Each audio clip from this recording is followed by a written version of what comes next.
from Canada. The Arab Sheikh Abu Musa al-Sharif used to have his lectures on Iqra TV. So I did see his lecture available online. It's Arabic, but the channel did give it in English translations, and it's about Sufism. Anyway, coming to Sufism itself, Tasawwuf and Sufism, Imam Ibn Taymiyyah rahimahullah, he himself and so too the entire Ummah has accepted Tasawwuf and Sufism. Imam Ibn Taymiyyah rahimahullah himself in his Majmu' al-Fatawa, if I'm not mistaken, he mentions there that the Sufis were of three, as you can say, generations. They evolved and they changed. So he mentioned that the first level, and he mentioned by name, Junaid al-Baghdadi, Sirri Sakati, and those other ones, the famous ones, he said, they were pious, great people, saints. Imam Ibn Taymiyyah rahimahullah's words, not my words. So you can't say I'm making these things, oh, I'm a Sufi, so I'm making these things. No, this is Imam Ibn Taymiyyah rahimahullah himself. And everybody knows Imam Ibn Taymiyyah rahimahullah, his harsh stance on the things, but yet he praises them as being great. Then he says, then came a time after them where certain innovations began to enter the people. And the same thing is mentioned by Sheikh Abu Musa al-Sharif in his lecture actually. I don't know if he mentioned the reference of Imam Ibn Taymiyyah, but he speaks about the three generations of Sufis, how they changed. For instance, he mentioned like some changes that took place, not outright bid'ah, but certain things. For instance, he said that you'd find amongst the Sufis a person who would always have a permanent frown on his face and never smile his whole life. He just forever looking like that. So he mentioned that Rasulullah sallallahu alayhi wa sallam, as we find in the hadith, that the Sahaba radiallahu anhum, they said, I never saw Rasulullah sallallahu alayhi wa sallam except that he was smiling. So they mentioned that these second generation Sufis, small things entered them like this where, it kind of become like it's more pious that you look sad instead of having a smiling face. This sort of, as you can say, ideology and things entered some of the Sufis. Not everybody, but some. And then a third generation, which you can say basically is like today's generation, where clear and outright bid'ah and evil and things entered. For instance, you just have to look at Hisham Kabani, Nazim Haqqani, and the rest of all these fake people who call themselves Sufis today. When a person, when you hear the term Sufi today, then it refers, the first picture that comes to someone's mind is people like this, Hisham Kabani, and some women making tawaf around him, and the murid saying that to make tawaf around him is more virtuous than making tawaf around the Kaaba, and all these weird batil beliefs and statements that they come out with. So when people like the Salafis, for instance, when they hear things like that, then they just make a blanket rejection and just say Sufism is batil, it's all evil and things like that. And then certain other statements are put out of context, where they say a certain Imam said that if you become a Sufi, you fall into madness, and all other various statements like that. But these statements are all taken out of context, and what was meant by their statements is not what these people are interpreting it to be. So, coming back to the fact, Tasawwuf and Sufism, it is basically simply another term. The Salafis today would simply refer to it as Tazkiyatun Nafs. And definitely Tazkiyatun Nafs is mentioned so many times in the Quran, and we have chapters in the Hadith, books of Hadith, and the books of Fiqh and everywhere on Tazkiyatun Nafs, purification of the Nafs. And definitely that is something which is fard upon every single person. So, as you can say, the term Madhab, Hanafi, Shafi'i, it did not exist, and nor did turning things into chapter of wudu, chapter of salah, and things like that. It didn't exist among the time of the Sahaba radiallahu anhu. But the Imam later on, they codified these things in particular order. Like you have a book like Abu Dawud, Sunan Abu Dawud, for instance. When you look at the term Sunan, it's way the book has even been set out. It's called Sunan because of how the kitab is set out, because it will be Kitabul Tahara, Kitabul Salah, Kitabul Zakah, Kitabul Sawm, like that in this particular order. So therefore that such a kitab is known as Sunan.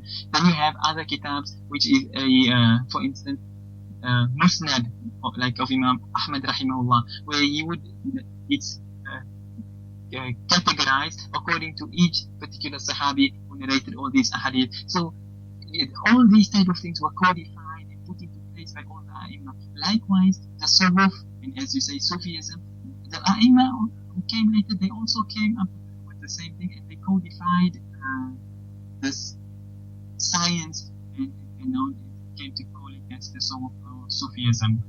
And you'll find many various interpretations. In fact, you'll find the people, and when they go into it, going back, how did this term Sufi come about? People say it comes from the term Suf, which is wool, because the Sufis used to wear woolen garments, so therefore they became known as Sufis, and all various other things. But in any case, that's simply the opinion of certain people. But there are various other interpretations. I'm sure many people have read it already, and I do not have to go back to them. But in any case, definitely, the Suf and Sufism is part of Islam.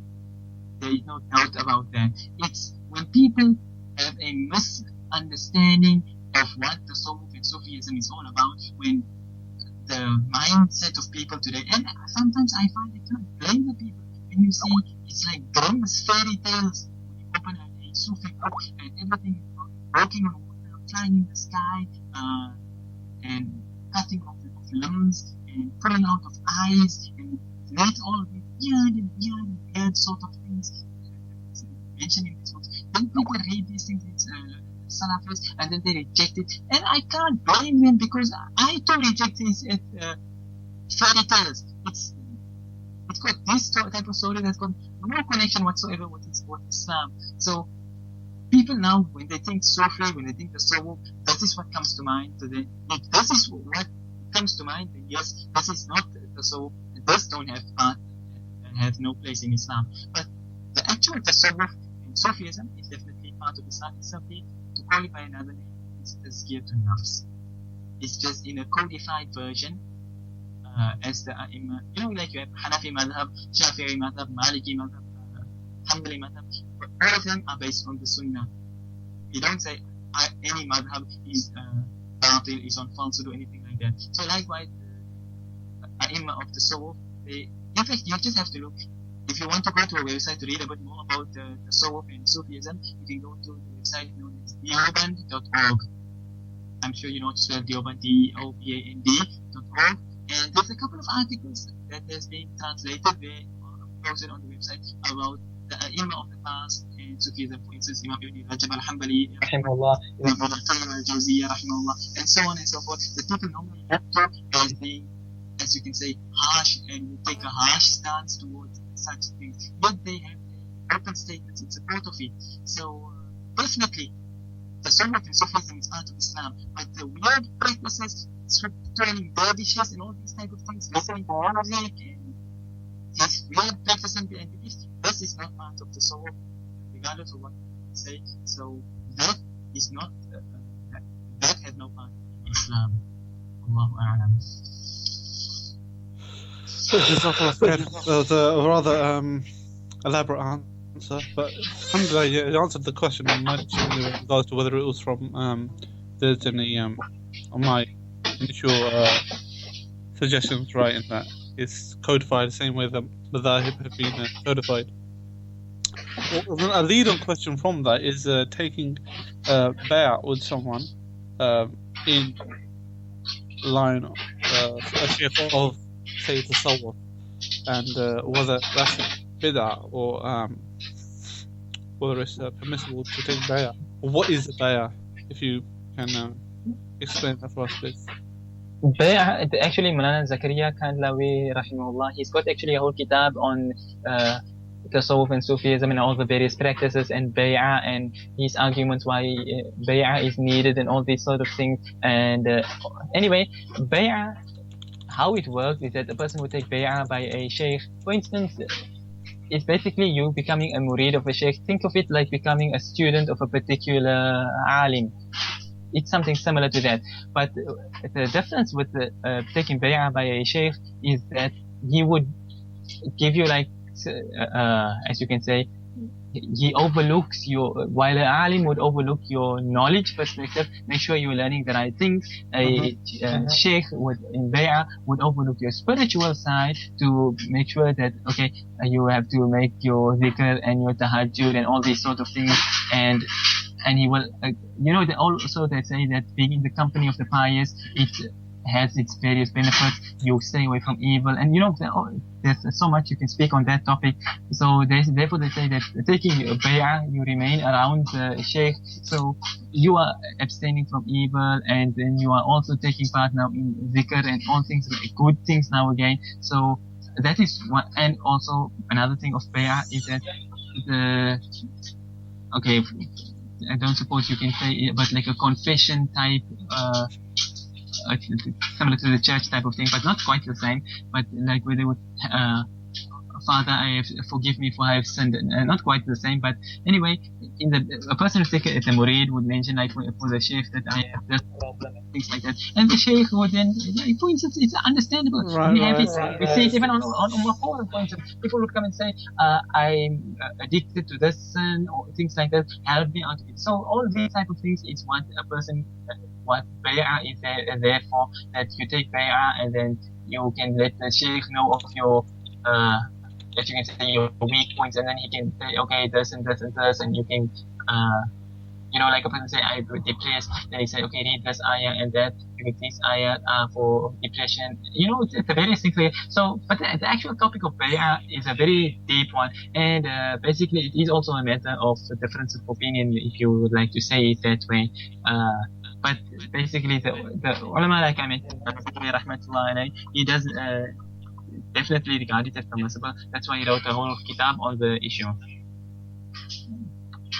So yeah, I'll also, if you can elaborate on, because unfortunately we're living in times where there are a lot of charlatans and frauds.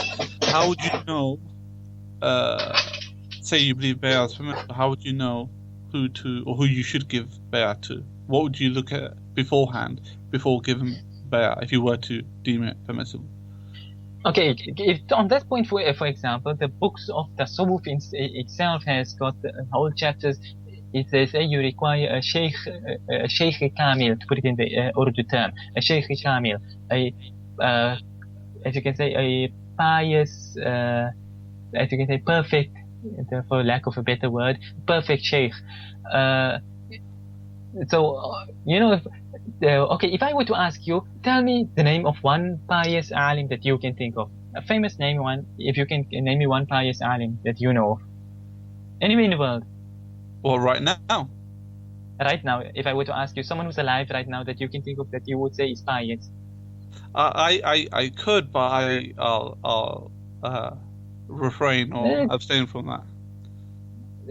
Fais, we say نحسبه كذلك والله حسيبه ولا نزكي على الله أحدا, that we regard him as such, but his reckoning is to Allah, and we do not purify anyone in the court of Allah. So you can say who you say, I regard this person as pious and his reckoning is with Allah. So you don't have to be afraid to take names. So just give me a name, for example. Any name. One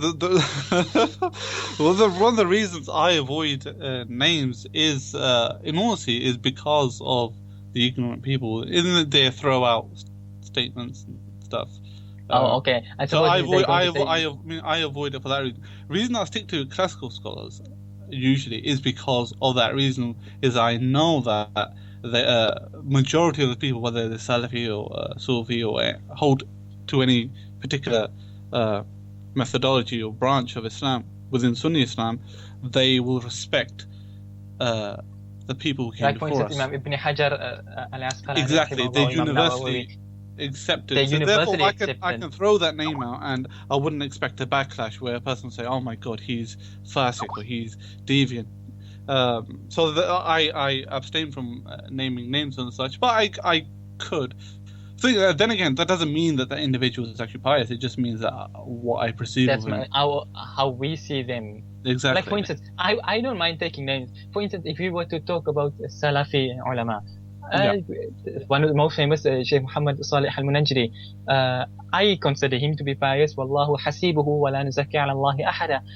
Because I've seen his fatawa, I've heard his lectures and things, and I see him as a pious person. Allah knows his secrets, like Allah knows my secrets. Some people may think I am holier than thou, and I'm a holy moly. You know, like people have made these type of statements already before. But you know, there's one statement that it comes from Qasida Nuniyatul Qahtani, Imam al-Qahtani's poem. He says, "Wallahi law alimu qabiha sarirati la abassalama alayya man yalqani." That wallahi, if the people knew the evilness of my secret, the people who met me would refuse to make salam to me. It continues further. When I read it the first time, till today, that line remains in my mind. Because, you know, sometimes a person sees your apparent thing and he thinks, oh, this is a pious person. But he don't know of what evil lies within you. So sometimes a person look at you or look at me and they say, okay, this is a pious person. But I may be the worst person in this whole gathering. But yet, apparently, it may seem as though I am pious. So I consider, like for instance, Sheikh Salih al-Munajjiri, Mufti Ibrahim Desai, and many other ulama, to name names, I could name names all night, who I regard to be pious. But Allah knows the secrets of everyone, and Allah knows who truly is pious. So, for instance, coming back to the issue of the tasawwuf which we were discussing, the ulama of the tasawwuf, they say you require a shaykh kamil. For instance, you know, Imam al-Ghazali rahimahullah, you can say he's a Sufi, a person of the tasawwuf, he's known as a shaykh kamil. Basically, it means someone pious. So there's no place for charlatans to enter. It's a legitimate, authentic person who's on the straight path, who knows his work, who does not advise you with bid'ah and all these sort of things. A person who's a complete and pious person, he is the person you take bay'ah to. So if you open the books of the soul, they have the whole, he had to have this quality and this quality and this quality and this quality and all these sort of things in order to be a Shaykh Kamil. So that is all there in its place, and it's best to read actually a book on the soul to actually put everything in perspective. To simply speak like this for 2, 3, 4 minutes, you don't get a full picture of the whole issue. But basically, the ulama did put conditions on who you give bay'ah to. It's not just to any Tom, Paul, and Harry in the street. Oh, okay, I'm giving bay'ah to him like that. So yeah, hopefully that answers the question. Okay, Jazakallah khair. That's actually my question I wanted to ask. Okay, so inshallah we move on with questions from some of the users. The first question we got here is regarding, I believe it's copyright. The question goes, I am in computing and I want to ask you this. Software piracy. I mean, copying a CD is a spread habit in Africa. People can't afford to buy original software since it's too expensive, but they need to run their PC. Then they copy it and use it. So I would like to know what Islam says about this, since sometimes the CD software can cost more than a personal computer itself. I'm guessing it's talking about copyright material and piracy. Copyright protection, okay. In fact, this question just came up, when was it, yesterday or today? Whatever the case may be, the question comes so often a person can't remember. The question of copyright protection, okay, I think yes, it was earlier this morning, but it was to do with Islamic things. The ulama have a difference of opinion on the issue of copyrights. For instance, there's various interpretations, various aspects to the whole thing. The first thing is that copyright is not a tangible commodity. This is the argument of those who are anti-copyright.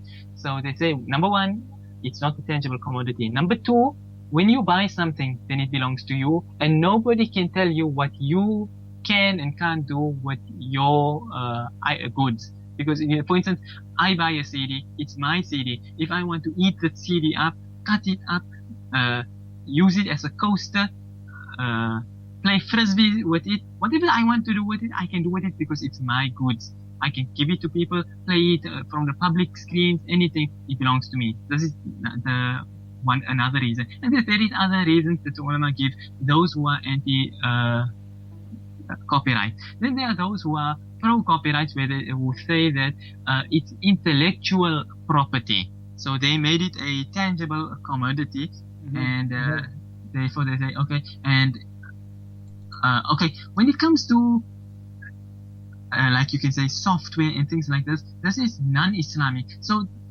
there is a very lax rule where this is concerned. Those who are anti copyright protection, they would still find scope to accept copyright for such things like for software and all these sort of things. When it comes to Islamic stuff, then they are a bit more strict, and there are some who reject copyright for Islamic kitabs and things like that outright.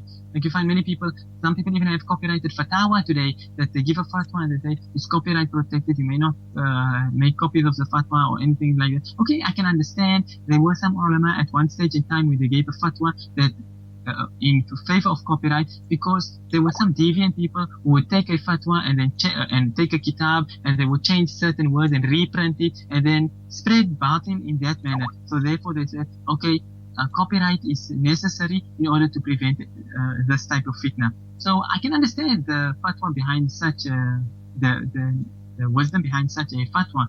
However, other ulama, they say no, you can, there's other ways of countering that, and you cannot, for instance, if you go to the majlis.net, there's two. One is an article, one is a book. One is called Copyright. What's its copyright? Restricting or constraining the word of Allah. One of the two. It's an info article. If you just search copyright, you'll come across it. Very lengthy one, and then the book is even more lengthy. So those are good articles if you want to read an argument anti copyright. If you want to see one who's pro-copyright, you can go to Mufti Taqi Usmani's website, which is Mufti Taqi Usmani, I think it's .com, and he's got one article there on pro-copyright with all the reasons behind it. So anyway, when it's like I mentioned, when it's Islamic stuff, then there's a bit more harsher stance, and those will be definitely and say 100% permissible to make copies of it. And but when it comes to things like software, then the ulama are more accepting, and they're willing still to accept copyright protection in regard to such things. So it's a matter of difference of opinion amongst the ulama, but it depends on which of the scholars you are following, depending on your madhab, or rather I should say, it depends on which scholar you follow, because within the Hanafi madhab itself, you have ulama who hold all three the different views. So yeah, basically it comes down to who you follow, whose opinion you find to be the strongest. Wallahu a'lam. Jazakallah khair for that. Okay, next question is regards to reciting a recitation for the deceased. Can you recite Surah Yasin and other parts of the Quran and pass the reward of your recitation onto the deceased? Someone heard it's permissible. No, sorry, it's not permissible and needs clarification on this. This question actually came up on Ummah Forum now just the other day. Was it not on Ummah Forum? I'm certain it was on Ummah Forum, and yes, it was on Ummah Forum. I think, if I'm not mistaken, it was in that hadith, every hadith, and want to know its authenticity. That same thread, if I'm not mistaken, I'm certain it was there. And somebody asked the question about reciting Surah Yasin, and I'm certain that thread. Okay, I may have been on another forum, but I'm certain it was on there. And I posted a link to a website called salafiaqida.blogspot.com 2011/12/permissibility of reciting Quran at .html. Anyway, it's the permissibility of reciting the Quran at the graves of the dead and donating the rewards of its recitation to the deceased. So the majority of the ulama are of the opinion, so to say, that it is permissible to recite the Quran and as you can say, isala sawab or isali sawab in the Urdu term, to give the to send the reward of it to the deceased, and it will benefit the deceased as well. Somebody did ask actually about Surah Yasin in particular. In fact, Mulana asked me yesterday about the same thing. There's one hadith which says two different narrations of the hadith. One says laqinu mawtakum, make the talqeen of to your mawtakum with Surah Yasin. Another one says read Surah Yasin to your mawtakum. Now the ulama differ on this word mawtakum. Some ulama say mawtakum means those who are near to death, who are busy dying. They're still alive, but they are busy dying. For them, you should read Surah Yasin. These are now the interpretation of those ulama who say that you do not recite the Quran for the deceased. And the others say Motakum means yours, those includes those who have died, so therefore you can recite Surah Yasin for those who have died. Then the action of Abdullah ibn Umar radiallahu anhuma, who he made his wasiyah, his how would I translate wasiyah now? His bequest. He said, when I die, then let someone read Surah Baqarah at my grave. And he says, because I have heard Rasulullah sallallahu alaihi wasallam instructing this. So there is definitely a basis. Then which I mentioned on the forum as well, that somebody mentioned that Imam Ahmad ibn Hanbal rahimahullah, he didn't accept reciting the Quran for the deceased. And the same link that I mentioned earlier, it quoted Imam Ibn Qudama al-Maqdisi rahimahullah. He mentioned the same statement. He said that in the early stages, Imam Ahmad rahimahullah, he was against reciting Quran at the grave. He did not accept it. Then later on, he made ruju', he retracted that statement, and he regarded it as permissible. So that was the opinion of Imam Ahmad, but he later changed, and he also considered it permissible to recite Quran for the deceased.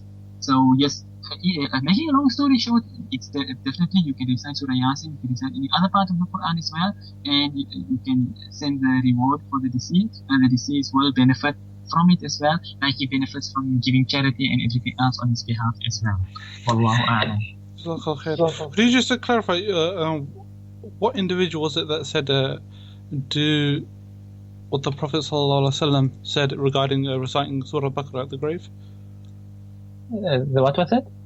The individual you said, do with me as the Prophet ﷺ commanded. No. Baqarah at the grave. Surah Baqarah, it was Hazrat Abdullah ibn Umar radiallahu anhuma, and he said, do this when I die, because do this when I die, because Rasulullah sallallahu alayhi wa sallam had, if you can say, like commanded with this or advised with this. So that was Abdullah ibn Umar radiallahu ta'ala anhu. Alright, okay. Okay, we'll move on to the next question. It's a somewhat vague one. Is it permissible to prepare a stage for weddings and parties? I'm guessing stage here means for the bride and the groom, or bride separately, groom separately, or together, I don't know. And well, it says parties as well, so if you can give us Okay. Parties side, I don't know exactly what parties are. Exactly, parties, what sort of parties?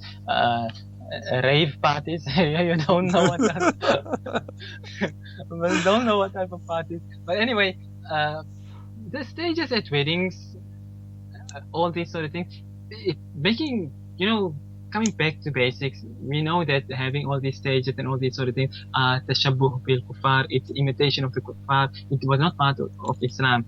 But if a person did go and have, not exactly the stage as in the Christian sense of the word, having a stage and things like that, but you have a section for the men where the bride sits there and everyone else can say, okay, this is the girl who got married, and same with the men's side. There would be permissibility for that, so that people know, okay, it's this person here who has gotten married. Coming back into understanding the thing of i'lan, which I mentioned in another previous segment, that the ulama talk about i'lan in nikah. That's one of the reasons why the duf is beaten, so that the duf, the drum, is beaten on the occasion of wedding, in order to let it be known that a marriage has taken place, so that nobody has bad thoughts. And when he sees a man walking with a woman, then he says, hey, the man is not married, he's committing zina with this woman over here. So i'lan, announcing a wedding, is very important. So having the bride sit out so that all the people who are present, all the women say, oh, okay, that's the girl. So, okay, that's the boy, he got married. So any man who sees such and such a youngster walking around in the street with a woman, he'll know, okay, he actually got married. Like for instance, I just heard today that somebody I know, he got married a week ago in another town, and he had his walima yesterday. I didn't hear about him getting married. I didn't hear about his walima. Perhaps I see him walking in the street and I think, hey, this guy's walking around with girls. and you get a bad thought I'm just giving an example now. You get a bad thought in your mind that this man's walking around with a girl here, yet all the time that he's actually married. So for the people to see that this is the bride and this is the groom, from that perspective it would be permissible. But it should not be made like how the kuffar do it, that your stages and stuff is made as like a imitation of their style. If that is the case, then we know obviously من تشبه بقوم فهو منهم, that whoever imitates a nation, then he is from them. Wallahu a'lam. Jazakallah khair for that one. Next question is about revealing sin. Is it permissible to reveal sins? If it is, are there particular times when it is or when it isn't? I mean, what's the general ruling, firstly, on revealing your past sins? And secondly, if there is an exception to that rule, that at times where you can reveal it for a benefit. The general rule regarding sins is that you should hide it. And there's actually not really ever a time where a person finds the need to make mention of his sins. But if there comes such a such a circumstance where a person there comes some need for him to mention it, then according to the need, as we say in the usul, الضرورة يتقدر بقدر الضرورة, that according to the need, that certain amount will be permissible. Like, for instance, if we take speaking, as you can say, what somebody would say, slander, backbiting, talking behind the back of another person. You know that Ahmad, for instance, he takes drugs. Now, Ahmad is getting married to Abdullah's daughter. Abdullah is a pious man and so is his daughter. But Ahmad is a very, as you can say, very wayward. It's with a roving eye. He goes to all the wrong places. He takes drugs, he smokes, all things like that. But when he comes in front of Abdullah, then he dresses himself decently and things. So Abdullah is, and so too with his daughter. They don't know the reality of this person that they are getting their daughter married to. So in this case, not only is it permissible, but it is the duty of a person to inform this girl's father that, look here, this boy that you are getting your daughter married to is like this and like this and like this and this. So the person is aware. So there are certain cases when the ruling changes. One time, for you, like, okay, we know Ahmad takes drugs. For you to tell me and nobody, I've got no connection with anything. For you to tell me about it, that will not be permissible because it serves no purpose. But for you to tell Abdullah, this girl's father, it becomes your duty. Forget about it being prohibited or anything. Not only permissible, it becomes your duty to let him know. So there are certain times when certain rulings changes, but that will be according to the ruling, according to each situation itself, whether there's actually a need for it or not. Many times people make up needs when it don't actually exist. So each thing would have to be looked at accordingly, and then a person would be able to say, okay, for this there would be some scope, or for this, no, it is not like that. So each thing would have to be looked at individually. Wallahu a'lam. Okay, jazakallah khair for that. Next question. Where is Allah Ta'ala? Is He above 7th heaven on His arsh? If yes, then what about status of people who have ikhtilaf on it? Somebody asked me this question some time back. Okay, that was on WhatsApp, okay, so it wasn't on here. Anyway, when it comes to this question of Ain Allah, where is Allah? To actually ask this question is, technically you can say a person, today the term bid'ah, mubtadi' is thrown around left, right and center, so it's lost its meaning. But in the time of the Salaf, if a person was termed a mubtadi', an innovator, as you can say, a bid'ati, then it was a very serious matter. So to ask all these things that, we know the famous story, a man came to Imam Malik rahimahullah and he said, Ar-Rahmanu ala al-arsh istawa, kayfa istawa? That, okay, not going into the translation again now, because then you have to delve into the topic again. which we can keep for a whole section, different lecture for Aqidah. But anyway, he said that Allah has made istawa upon the arsh. How has this istawa taken place? What is it? So Imam Malik rahimahullah said that istawa is known and its howness is not known. Okay, different narration says that the istawa is not unknown and its howness is unable to be understood. But then both narrations continue the same afterwards, and it says wal imanu bihi wajib, to believe in it is wajib, and to ask about it is bid'ah.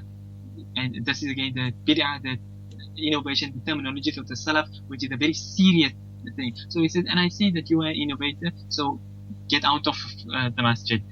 And Imam Malik rahimahullah expelled this person. So it's not today every Tom, Paul and Harry want to sit and discuss where is Allah, and you know, Imam Abu Faraj ibn al-Jawzi rahimahullah, his kitab Al-Wabil al-Sayyib, translated into English as Captured Thoughts. He's got one chapter there. It so happens that the heading of his chapter is written against the Salafis. That's his wording, the Salafis. Not like I'm applying just to nowadays Salafis and using that term. But Imam Ibn al-Jawzi is actually referring to a group known as Salafis. And you find that the Salafis of today are holding the same beliefs as the Salafis which Imam Ibn al-Jawzi rahimahullah had referred to.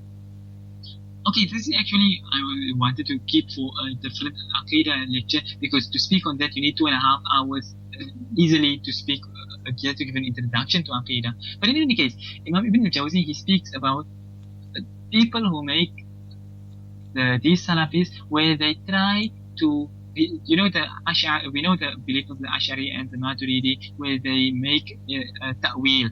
Now, Imam Ibn al-Jawzi mentioned that these Salafi people, they say they are not making ta'wil, but he say, if they say that we take it as it has come, we take the ayah as it has come, and we take the hadith as it has come, he say, in that case there wouldn't be a problem. But these people, they don't do it like that.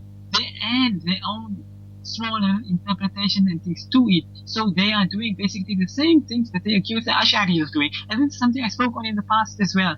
That many of the Salafis today, you'll find them discussing, they have more philosophy in them than any Ash'ari today that I have seen. They discuss this and that, and you just have to go. I don't want to mention the names of the Salafi forums, but I'm certain everybody should know some of them. And when you look at it, you think these people want to talk about Ash'ari and then being influenced by philosophy, philosophers and things like that. Well, these are the people these Salafis are the ones who are really the ones following the philosophers. And then you find them making all sorts of statements and things that I do not even want to repeat and all that sort of things. So, anyway, coming back to the question, Ayn Allah. When this question was mentioned in the books of the Salaf on Aqidah, they would say, like for instance, Imam At-Tahawi rahimahullah in Aqidah At-Tahawiyah, he mentions 2 points. One, he says, that لا تحويه الجهات الست كسائر المبتدعات, that Allah is not contained by any of the 6 directions like the rest of creations, like the rest of the all created beings. Then he goes on further, محيط بكل شيء وفوقه, when he's speaking on the arch, and he says that Allah encompasses everything, وفوقه, and he is above it.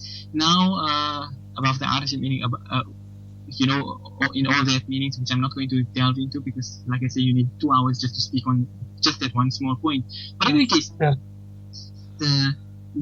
I spoke on this when I gave a lecture some time back on Aqidah al-Murshida, a short class on Tel Talk, which perhaps inshallah we can do on Ummahradio at some stage or the other, very short, like we did on the radio, on the Tel Talk that time, so that we can see the forthcoming attractions. So anyway, to say that Allah exists without a place, and to say that Allah is, as you can say, above the arsh, it's not, as you can say, mutually exclusive, that these two things are now opposing one another. Some people think that because the A'immah had said that Ar-Rahmanu ala al-Arsh istawa, or these statements, that therefore it means that Allah is in a place, which is basically when you think of it, when you go into the same philosophy that the Salafis have fallen into, which they don't seem to realize, the hadith of Bukhari, so definitely it's authentic. It says, كان الله ولم يكن شيء غيره.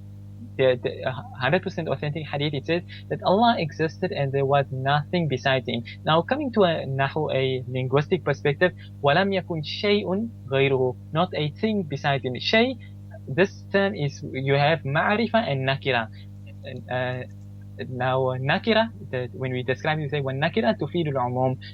Nakira refers to from anything and everything, from the smallest to the biggest. So not a single thing existed whatsoever.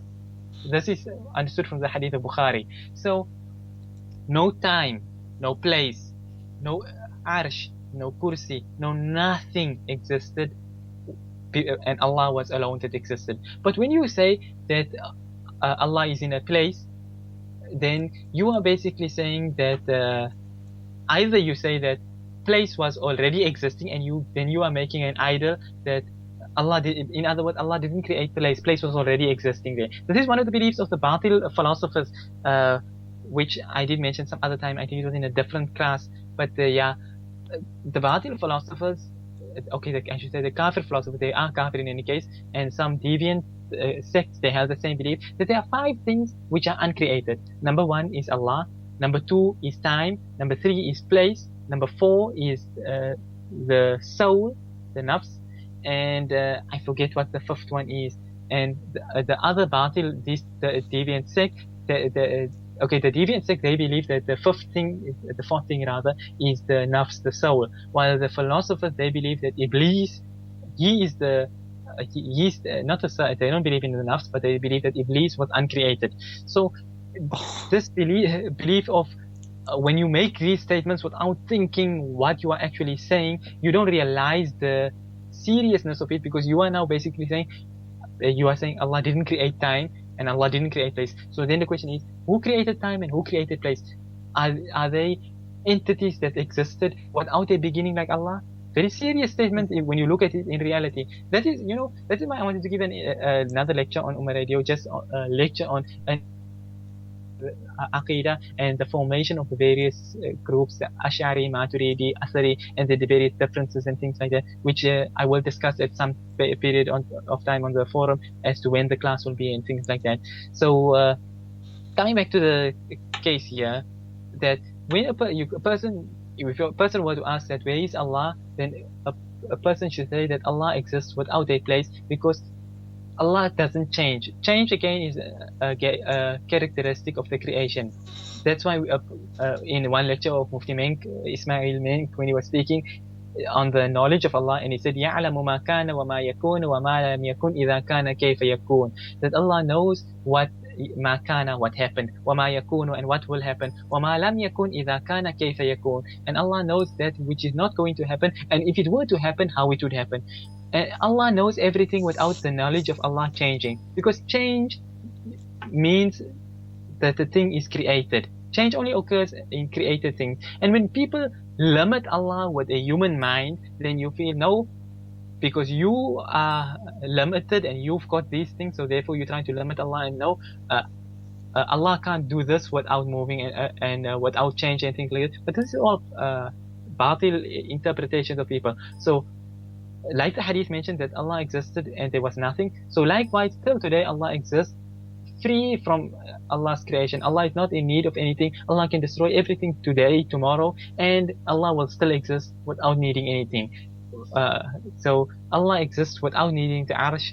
Like with the Ash'ari, they say إن الله خلق العرش إظهارا لقدرته ولم يتخذه مكانا لذاته. That Allah created the arsh to show His power, and He did not make it a ولم يتخذه مكانا لذاته. Allah did not take it as a place for His being. Meaning, like some people in the Christian religion, they say that God sat and He rested on the throne. So the throne was there so the throne is there for God to rest on, according to the Christian. So the Ash'ari is saying that Allah didn't create this throne for it to carry Allah, if you to put it in different terms. So So, like Allah existed free of all creation back then, till today Allah exists free of all creation. So it's 100% in accordance with the Ahlul Sunnah to say that Allah exists without a place. And likewise, to say that Allah is above the Arsh is also the Aqidah of the Ahlul Sunnah. So for a person to say Allah exists, Allah is Ar-Rahmanu ala al-Arsh istawa without being in a place, then that is how I would say that you answer it, because then there is no like some people would think there is some mutual exclusivity to each term, that one contradicts the other. So anyway, and the people who have ikhtilaf on it, they've had ikhtilaf for 1,000 years, so there's no getting out of it. And like I say, we can discuss that in a whole Aqidah issue. How long I spoke now on this topic here alone. So to actually delve into it, thing on the status and which group held what belief and who are the Ummah who held that belief would take far too long for this question and answer session. And we'll end up exactly, we'll sit with so many questions unanswered that we'll have to go on for 3 weeks just to answer the question which came in the interim. So inshallah, any of those Aqidah questions we can keep for that Aqidah lesson which is to come, inshallah. But hopefully that answered this question. Which inshallah, just a brief thing on that. What is the safest opinion if one had to be asked or held? If you can just one sentence an individual can reply with the safest opinion, what would it be, without that person having to delve into the different You see, that is another reason why I wanted to give this whole Ash'ari and Maturidi and Aqidah thing.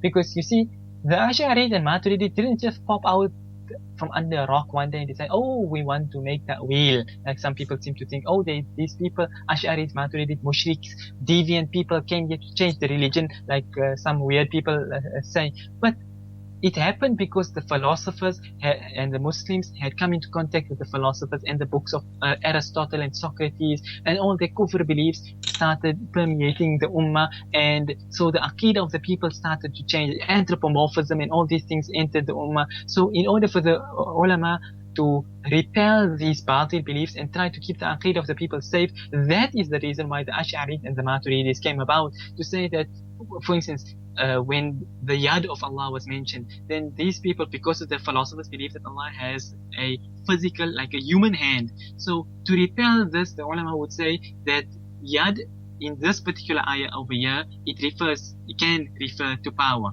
It's not a limb, like a human being or like any animal or any other creation. So for this reason they came out. So wait, what was the question now again? In regards to the attributes of Allah subhanahu wa ta'ala, what would be the safest position to hold? Okay, now I see where I went off the tracks. You see, when a person, to say that Allah exists without a place, for instance, or to say Ar-Rahmanu ala al-Arsh istawa, either one of the two both of them are correct. But the mindset of people today is such that if you say Allah exists without a place, people jump on you. Oh, you deviant Ash'ari, you rejecting the ayah of the Quran, because again they believe the mutual exclusivity of each ayah. Or then again, among some people you say Ar-Rahmanu ala al-Arsh istawa, they say, oh, you anthropomorphous, you're putting Allah in a place. So it's like how I tell people today, it's you can't just say you are a Muslim. Today, a Qadiani says he's a Muslim, a Shia says he's a Muslim, every deviant, kafir, hadith rejector and all, everybody says, we are Muslim, we are Muslim, we are Muslim. So if we just say, okay, everybody's Muslim, then nobody will be able to tell right from wrong, who is a Muslim and who is really a murtad kafir. So therefore you say, okay, that's why we say, you are from the Ahlul Sunnah. Okay, then a person knows, okay, you're not a Qadiani, you're not a Shia, you're not any of these things, you follow the Ahlul Sunnah, we know now you are a Muslim. Then you say, I'm a Hanafi, for instance, or I'm an Ash'ari. So a person, okay, this is your Aqidah on certain things. I'm a Hanafi, okay, then a person knows, this is your fiqh perspective, what you would be doing. So these terminologies, further, it don't contradict being called a Muslim, it, as you can say, it enhances it. So, coming back to the question here on what is the safest answer. There is no, as you can say, a safest answer. That's precisely why the reason I've been speaking now for 20 minutes or longer on this one point, because there is no simple, straight, safe answer that you can give, because the people, it's again like I always quote a statement of Imam Ghazali rahimahullah, who said that if the lay people avoided the scholarly discussions, disagreement will end.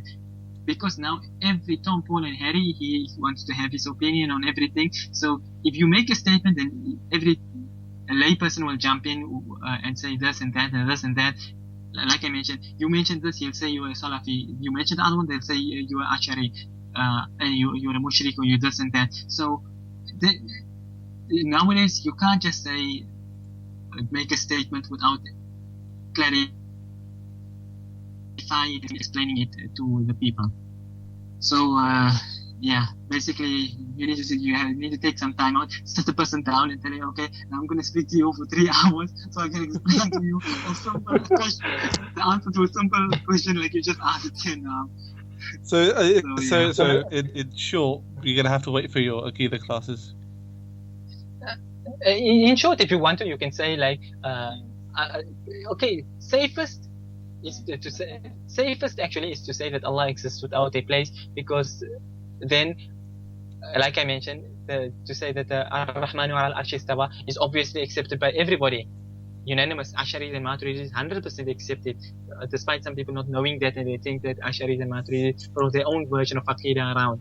So if you were to say that Allah exists without a place, that would be the safer thing, because I have noticed it even amongst people today, where they say that the kursi is where Allah places Allah's 2 feet. People who have said this, and some people who say that Allah rests on the arsh, and various other statements. And some people, they convert to Islam, they don't know better, they hear things like this, they were Christian before, so okay, they think, okay, same belief we had in Christianity, Islam also holds a similar thing like that. So in order to avoid all these sort of things, the safer thing I would say, if you were to take one of the two, is to say that Allah exists without a place, and then you can go into explanation and explain why you say this and that. So yeah, that is what I would advise. Wallahu a'lam. Inshallah, we leave that question like that. Inshallah, going on to a fiqh ruling now. Well, actually, yeah, I guess it is a fiqh ruling. What is the ruling concerning the number of rak'ah in Taraweeh Salah? 8 or... You can finish the sentence, 8 or 20. Okay, so the question is, what is the ruling concerning the number of rakats? 8 or 20? 8 or 20, yeah. Fais, are we online? Sajid just fell offline right now. Ummahradio is on. Oh, okay. Okay. Okay. I thought I was speaking out to you now. Okay. Concerning the number of rak'ats in Taraweeh Salah, 8 or 20, in fact, if you go to my blog, darulilm.wordpress.com, if you go onto the book section, there's one book there that I got a link to, which deals with this whole thing, what the references, proofs and everything all in its place there, proving that the Taraweeh is actually 20 rak'ats and not 8 as some people say. And it explains also the various ahadith that the people use to say that it's 8, that Taraweeh is 8 raka'at, and you actually need to read that book. Like I said, it's a long book. For me to mention the proofs from that book now, I would speak whole night again. But anybody who's listening, you want to know definitely what the reality is on the issue of the Taraweeh Salah, it's a must-have book. That one day you must it. I think it's called 20 raka'at Taraweeh. I forgot what I named the post on my blog, but in any case, the book itself is known as the 20 raka'at of Taraweeh. So, in short, 20 is the correct number and not 8. As despite what some people try to force it down that it's 8, and they quote ahadith from Bukhari and things like that, but those ahadith are all put in the out of context. For instance, this book itself, it mentions one thing. People quote this hadith from Bukhari, of Hazrat Aisha radiyallahu anha, who said that Rasulullah sallallahu alayhi wa sallam never made more than 8 rak'at. which they use as one argument. And this kitab, it points out just something small that that maybe slipped the mind of some people. Imam Bukhari and all the A'imma, they have chapters in their books of hadith, the chapter of Salah, chapter of Tawih, chapter of Tahajjud and things like this. And guess where this hadith is reported? Imam Bukhari had a chapter of Tahajjud. But guess where the hadith of the 8 raka'at is reported in which chapter? Not in the Tarawih chapter, it's in the chapter of Tahajjud.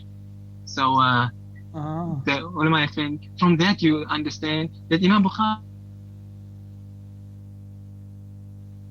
Tarawih, he put it in its chapter where it belongs. It's in the chapter of Tahajjud. So it's like 8 raka'at is referring to Tahajjud and not referring to Tarawih. Despite what people shout it from the rooftops, it's 8 raka'at, 8 raka'at, 8 raka'at like that, but 8 raka'at is to Tahajjud and not Tarawih. Tarawih is 20 raka'at.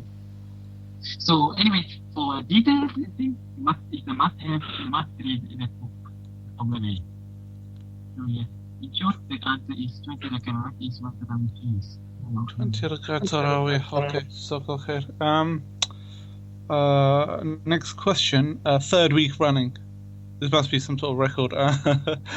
What is the position? You must be tired of this question. What is the position of celebrating the Mawlid?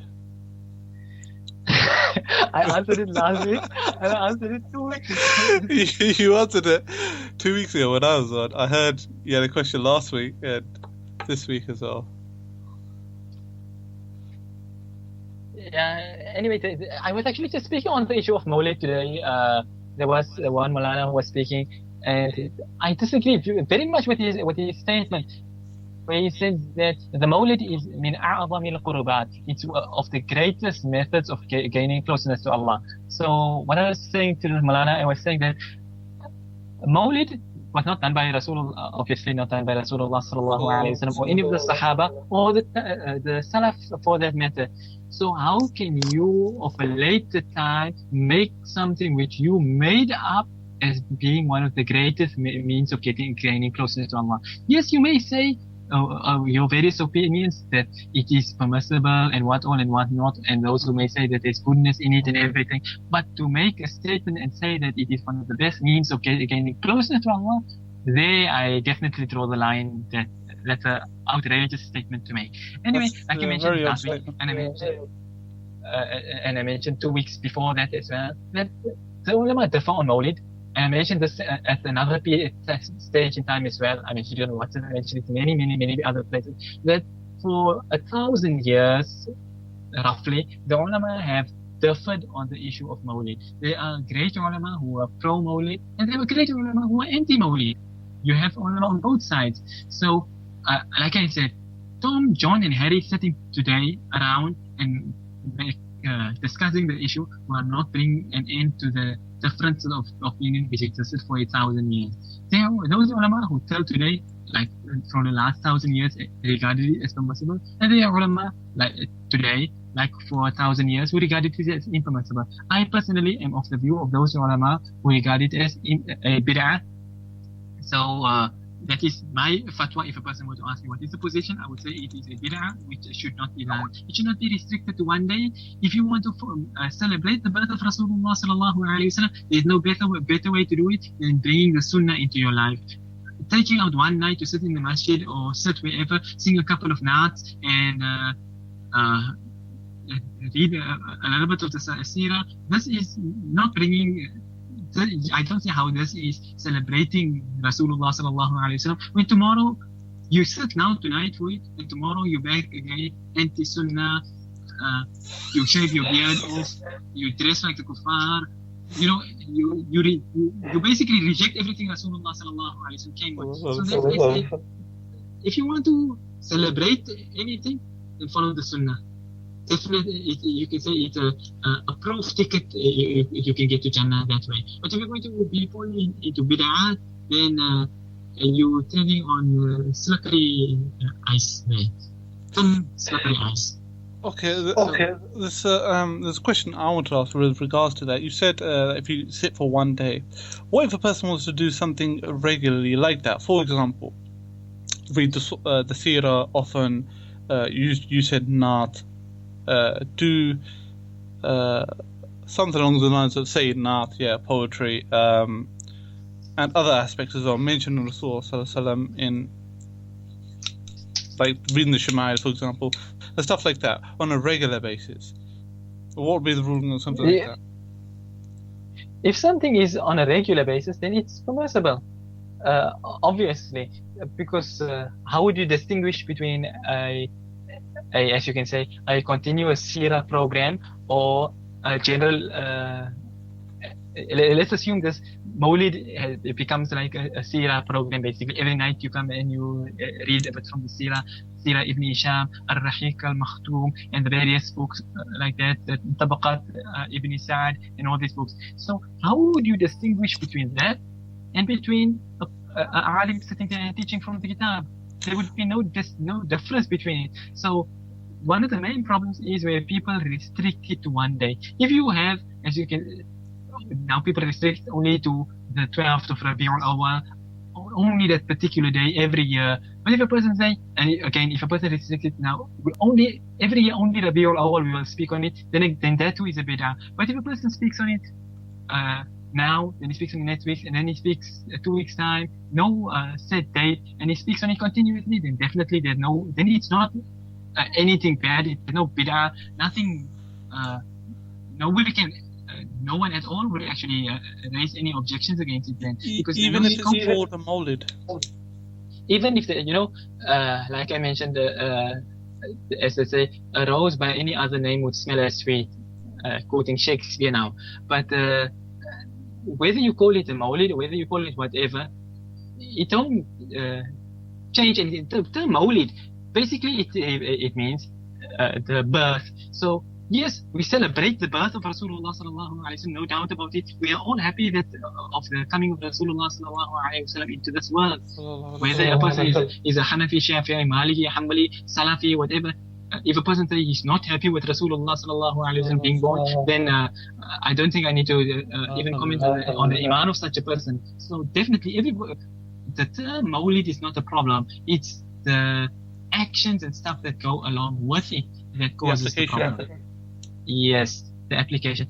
And so if a person has a seerah program every day, 365 days a year, and he calls it the Mawlid Nabi sallallahu alaihi wasallam program, for example now, and then every day he reads maybe 5 lines. He reads Seerah Ibn Hisham, Tabaqat Ibn Sa'ad, Ashifa fi Ta'rif Huquq al-Mustafa sallallahu alaihi wasallam, and the various kitab, Shama'il al-Tirmidhi, and things like that. He reads it for the whole year, whether it's singular or in a group, whatever the case may be. And that there is no doubt about its permissibility. For instance, every Thursday I'm having this question and answer session. If Monday, Tuesday, Wednesday, Thursday, each night I have a different class on the radio, you can't call it a bid'ah because it's an every night thing. But if I say only on the Friday the 13th, for instance, only that day I will come on the radio and have a show. Whenever it's Friday the 13th, I will be there. Then it's a different story. Now you're restricted to a particular day, and various other connotations and things get attached to it. So, But even if you restrict it to a particular day, sorry, this is slightly off topic. This can be regarding anything, Mawlid or anything. If you restrict something to a particular day, like you said, Q&A session on Friday, you're only going to do it on, say, if there's a Friday the 13th. Would there be an issue with that? Or if it, in terms of, would there only be an issue if you ascribe some sort of significance to that day? I guess it would be significance if you're that particular day, Friday the 13th. Well, I kind of answered my question there, but... Okay, Hazrat Abdullah ibn Abbas radiyallahu anhuma, he used to have lessons also. It just so happened on a Thursday, once a week. So the people asked him, why don't you have lessons more often? So he said that I don't want to cause you to lose interest and become bored. So he said that is why I restrict it to one day, so that you can have, so he's having classes once a week, so that the people, they don't lose interest. Sometimes people, I see it myself, you have you have a class and then you have a big turnout the first time, and then people numbers start dwindling down, and then there's casual people come now and then they don't come again and things like that. Very So true. because they lose interest. So for that reason, Abdullah ibn Abbas radiallahu anhu used to restrict his class only to 1 day a week. So in that case, definitely there's no way of it being termed a bid'ah. There's a specific reason behind it. And besides, it's every week. It's not being restricted to. It don't have any connotations which are attached to it, like is in the case of the Mawlid, for example. Exactly, the 12th of Rabiul.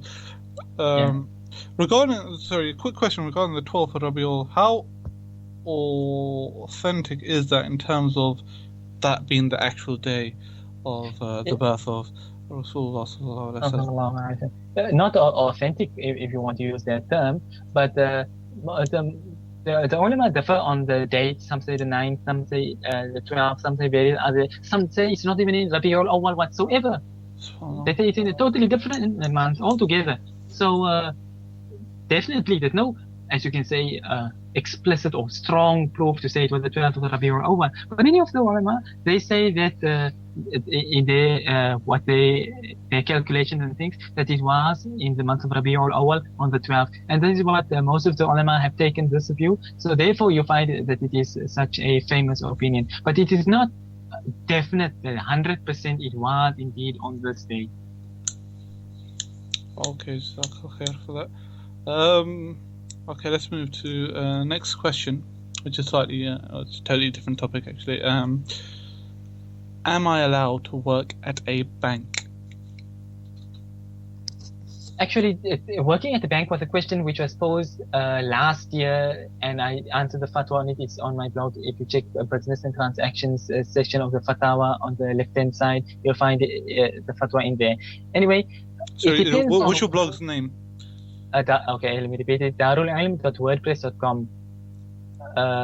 Yes. So anyway, the question there, it depends on what you are doing. What is your job in the bank? If you are, as you can say, a cleaner, you just simply clean the bank, then you are doing a permissible service.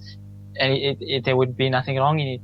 But the question that was, if you look on my blog, the question that was asked there is about being a teller in the bank. And therefore the conclusion, if you read in my fatwa there, that it is not permissible. The reason being is that at some point or the other you will be involved in riba, and that is what makes it impermissible.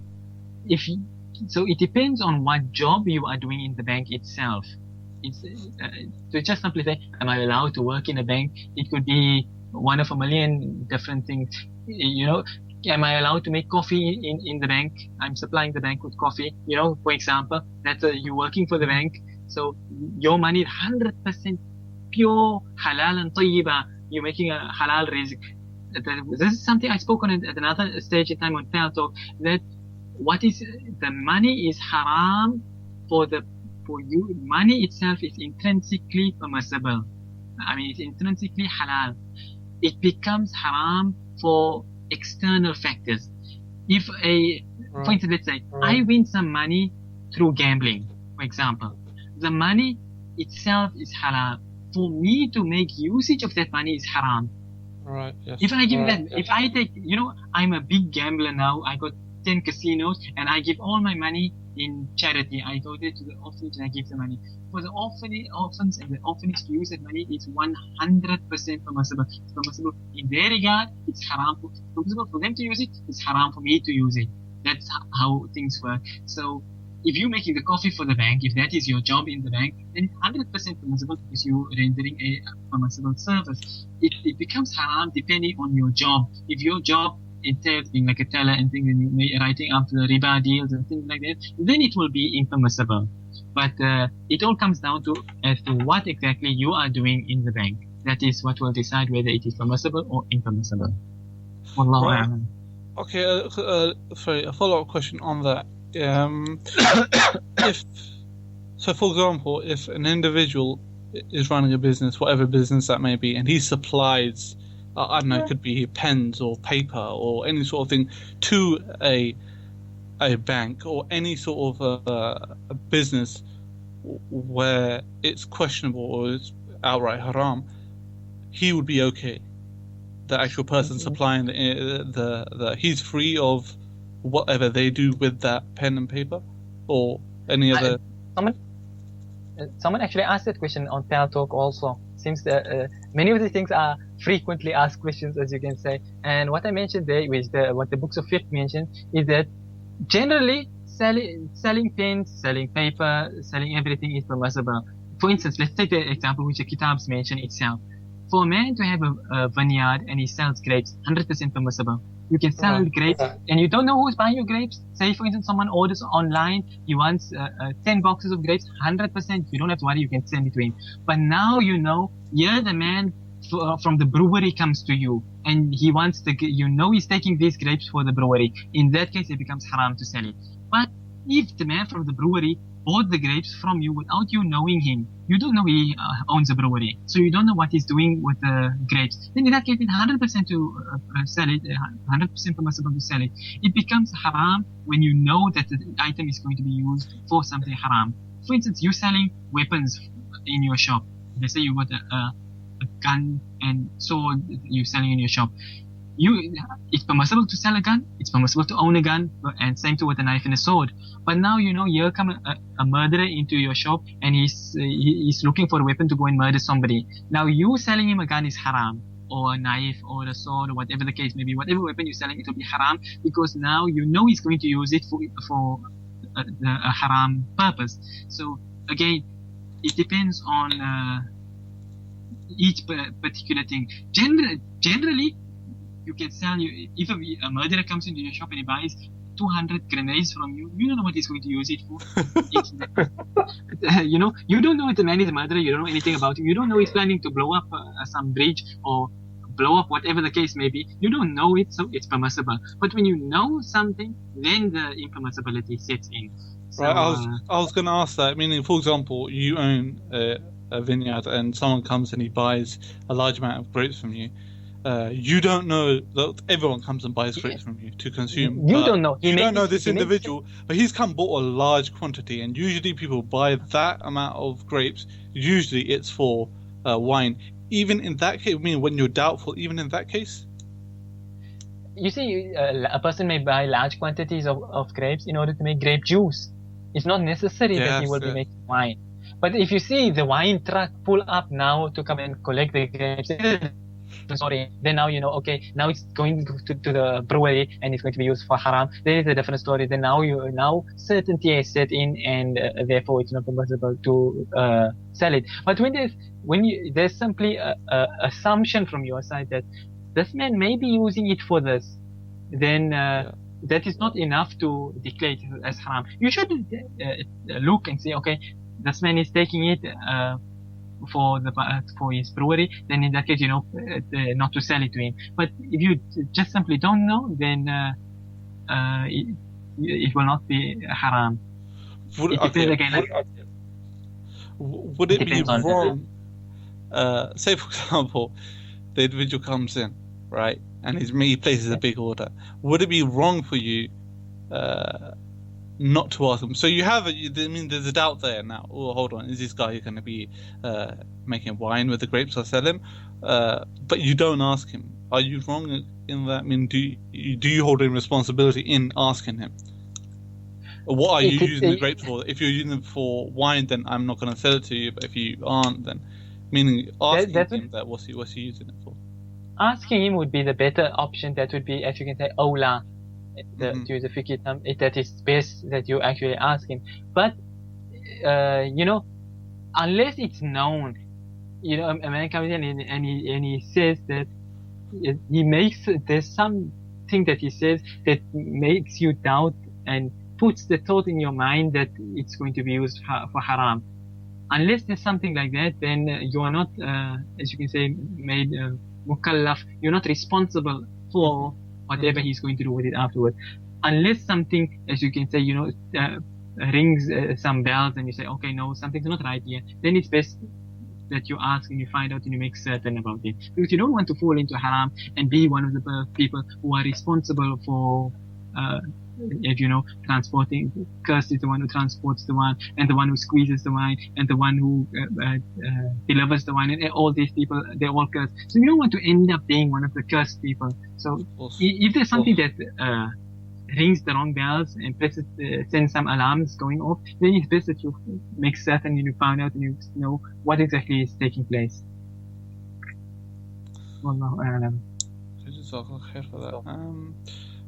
Moving on, I got a question about zakah. Can I give zakah to my parents?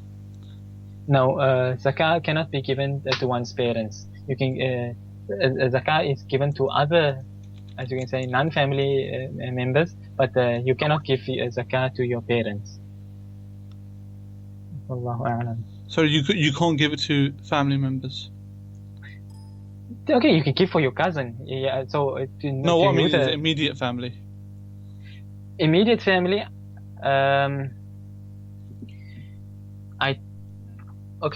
Parents and children are out, but parents and children are out. Out. And so to your wife, you can't give to your, if you can say, to your wife, or of course vice versa. The wife can't give her zakah to the husband. To a husband, yeah. But and of course, like I mentioned, you can give to your cousin, and that he can be given to. And yeah, but other than that, you can your brothers, your sisters, your uncles, and then yeah, it will be possible to give zakah to them. Okay, and in fact, sorry, go on.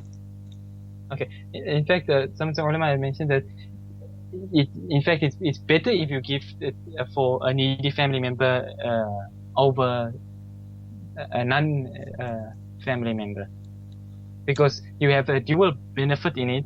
Because one is obviously him being needy, and so you giving him the money, your zakah, and additionally it helps with silatul arham, keeping family ties and things like that. So there's extra purpose and benefit in it from that perspective. So yeah, not parents, children, or spouse, but other than them, it will be permissible. Wallahu a'lam. Okay, another zakat related question. When calculating my zakat, do I need to pay it in full, or can I stagger it for over a few months? For example, I calculate my zakat on the first of every Ramadan. Say I need to pay 300 of zakat. Can I pay like maybe in installments, like 30 a month for 10 months, or something or do I need to pay it all immediately? And if I can do it in installments and say midway through the year my income goes low, do I still need to pay? It's a bit of a long question, but it's regarding basically staggering the payments over a few months. Okay, I don't understand. Is this person paying the zakah for this year, or is he paying the zakah for the last year? Because I don't understand what part of this with the salary. Okay, the person calculates zakat on the first of Ramadan. Okay. I'm guessing for the previous year. So the year ends at the first of Ramadan, and so they're calculating zakat for the previous year. That's what I'm assuming. And then they want to know, say, for example, they need to pay £300 or whatever. Can they pay it over in installments over, say, 10 months, £30 a month? Yeah, it's not a requirement that the entire amount must be paid in one lump sum. Because, for instance, you can give your zakah. You don't. It's not like you must give your zakah to only one person. There may be 10 poor people, and you say, okay, or let's say 3 poor people, and you give £100 to each person. You don't have to say no. I have to give all my zakah to one person in particular. You can say, okay, no, there's Ahmad, there's Abdullah, and there's Junaid, so I'm giving £100 to each one of them. It's not like I must give all £300 now to Junaid, for example. So yeah, you can go ahead with it in that way. Okay, unfortunately, Fais had to run quickly. He'll be back soon, so I'm left here alone for a moment. Somebody has sent me a question over here, so I will be my own host for a moment. The question, okay, Wallahu A'lam, hopefully that answers the last person's question. So the new question which is here is, am I allowed to move my head left and right when doing dhikr? I go to a weekly class and the people do Allahu moving left and right. It seems they are high on something. Can you tell me what that is? Okay, one of the things you learn in Ifta is that when a person asks a question like that, the person is not actually asking a question to know the answer. The person is asking a question so that you can refute the people who do this. But in any case, I agree with you that the shaking of the head left and right, it's a bid'ah. It don't have any part in Islam. So this is not permissible. As I mentioned, whether it was in last week's lesson, last week's session, or the one of 2 weeks before that when Hazrat Umar radiallahu anhu found a person simply bending his head like that in his innovation which he brought in. Like you find some people, they perform salah and they tilt their head to the side because they think it makes them more humble. All these things are bid'ah. So Hazrat Umar radiallahu anhu told this person, are you trying to kill Islam while Umar radiallahu anhu is alive? And he expels the man from the masjid. How many times we don't see the same? Hazrat Abdullah ibn Mas'ud radiallahu anhu, Hazrat Ali radiallahu anhu, and the various other Sahaba radiallahu anhu expelling people for bringing these various bid'ah. So the shaking of the head left and right and all these sort of things, this is all bid'ah and it is not permissible. So they don't have to be high on something necessarily. They could just be involved in deviance and stuff. But in any case, whatever the case may be, it is not permissible. Wallahu a'lam. Jazakallah khair for that. Sorry, I had to just step out. Another question I got. Salam, sorry for the upfront question. Are we allowed to have sex with a jinn, assuming that you can in the first place? Actually, I spoke on this some time back. No.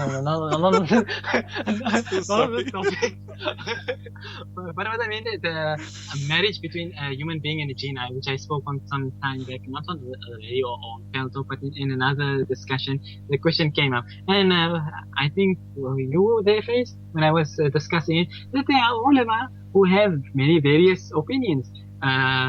Sometimes things sound like it comes straight out of Grimm's fairy tales, where there's mermaids and all these men marrying mermaids and all these sort of things taking place.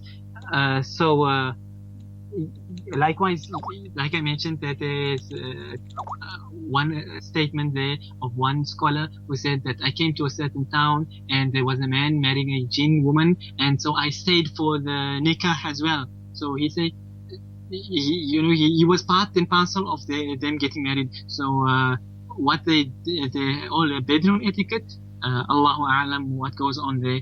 You find many various stories where in fact, if you look going back a little bit, if you go back to the Quran and the story of Bilqis and Sulaiman alayhi salam, where Sulaiman alayhi salam had the jinn put a sheet of glass or crystal, whatever you want to say, on the water, and he told Bilqis to come and cross it. So when she came near, she lifted up her dress because she thought it was water. So the reason going back behind that story is because the people told Sulaiman alayhi salam that Bilqis is the offspring of a jinn and a human. So she, what a satyr is. It's mythical creatures. He has an upper human body and he has a goat lower half. So they said that Bilqis, she's one of these type of creatures. So her leg, she's got goat legs. So therefore, the test of Sulaiman alayhi salam. Does anyone mention one tafsir that this was the reason why Sulaiman alayhi salam had this gun with glass put over the water? So when she lifted her dress up, then he could see her shins. Obviously, you know that the laws of hijab and things of the previous nations and things were not all the same. We know that hijab only came in Islam. Yeah, in early Islam, hijab, as we know it now today, wasn't existent back then. So don't get the wrong idea when you hear she left and her shins were exposed. So any case, so what happened was her legs were simply hairy. She didn't have goat legs. So just there was a lot of hair on her legs, and the tafsir mentioned that Sulaiman alayhi salam gave her a razor and told her you should shave your legs and you should not be living hairy like this. So if you look even from this perspective, they say that human beings can marry jinn and they can have children. So obviously, everything else that go along with having children must be able to take place as well. So, Allahu A'lam of what the reality is. I do not know. I have not met any jinn to be able to ask them if they know any human beings who are married anyway, who have any human relatives. So, I cannot say for certain that it's this way or that way. It's opinions of people who say this way and that way, and we don't know the reality behind many of these stories. So, then you cannot make any definite judgment on the matter. So, Allahu A'lam on what the reality is of having, marrying and having children with jinns. Okay. Next question. Can men pluck their eyebrows? No, it's not permissible for men or for women to pluck their eyebrows. Obviously, everybody knows it's not permissible for women to pluck their eyebrows, but the same rule applies to men as well, and it's not permissible for them likewise to pluck their eyebrows. That is, I don't think any of the madhahib differ actually on that point. In fact, what would a man be doing plucking his eyebrows in the first place? A person can understand women plucking their eyebrows because they have this strange concept that beauty exists only with having plucked eyebrows. But a man plucking his eyebrows, it's tashabbuh of women, imitation of women, and it's homosexuality tendencies and all sorts of weird things involved if a man wants to pluck his eyebrows. So it's a definite thing to avoid. So yeah, it's not permissible in short, it's not permissible for men to pluck their eyebrows. Wallahu a'lam. From anywhere? Does it matter? Because when it comes reason I asked is because I read a fatwa, I think it was from Islam Q&A, where it said that if they join in the middle, it's permissible because that's not considered the eyebrow or something along those lines. I don't remember. Okay. In fact, if you go to my blog again, darulilm.wordpress.com, you'll find, if you search there for trimming of the eyebrows of women, I've got a fatwa on it there, which discusses what is permissible for women to trim off their eyebrows. So somebody's speaker is on and I can hear myself through the radio. Anyway, when it comes to women trimming their eyebrows, what is permissible, they say, is when it becomes a unibrow.